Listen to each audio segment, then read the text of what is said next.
My snippet for the beginning of my speech is going to be a song by Peter McPullen called Lady Bird.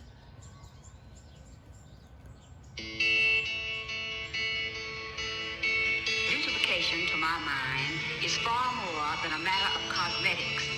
To me, it describes the whole effort to bring the natural world and the man-made world into harmony.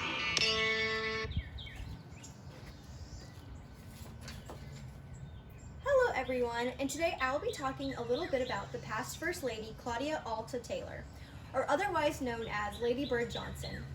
She's very important because she cares about our planet and wants it to be beautiful. I believe that I am qualified to talk about this subject because I've actually done speeches about her before. So sit back, relax, and let me tell you a little bit more about Claudia Alta Taylor.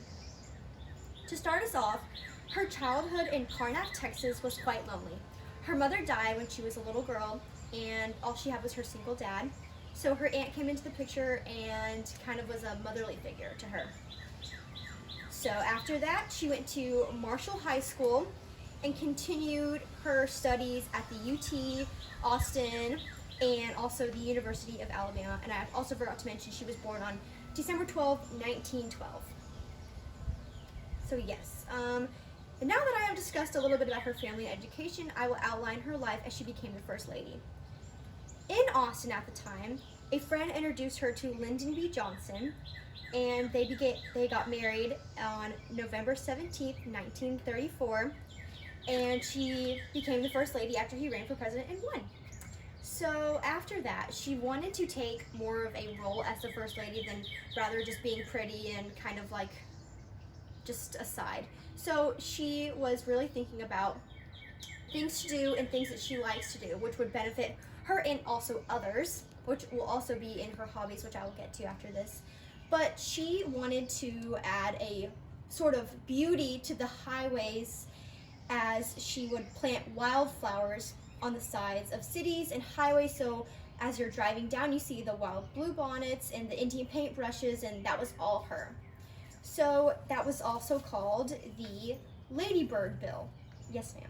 All right. Now that I've talked about her beautification of the highways, I will talk about some of her hobbies. She was a very sweet lady who loved to spend her time doing things that would benefit herself and others. For instance, she loved to read, so she would learn more about the beautification of the highways. She would read books and novels and newspapers because she was the First Lady. She wanted to figure out more about the world. She loved planting flowers, hence the beautification of the nation's highways. She was all about nature and the world, and that's why I'm doing my speech outside, just to honor Lady Bird Johnson and how pretty she's made our world, and lots of public speaking. Being the First Lady, you do have to do a lot of public speaking, which she did enjoy.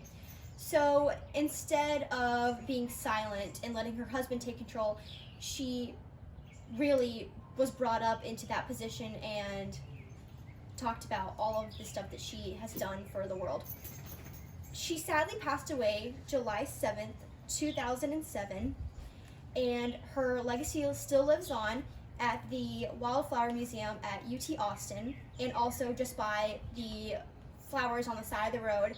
So now that I've talked about Lady Bird's childhood, life as a First Lady, and some of her favorite hobbies, so next time you are driving down the highway and see the wildflowers, just say a little thank you to Lady Bird Johnson for making our planet much more beautiful.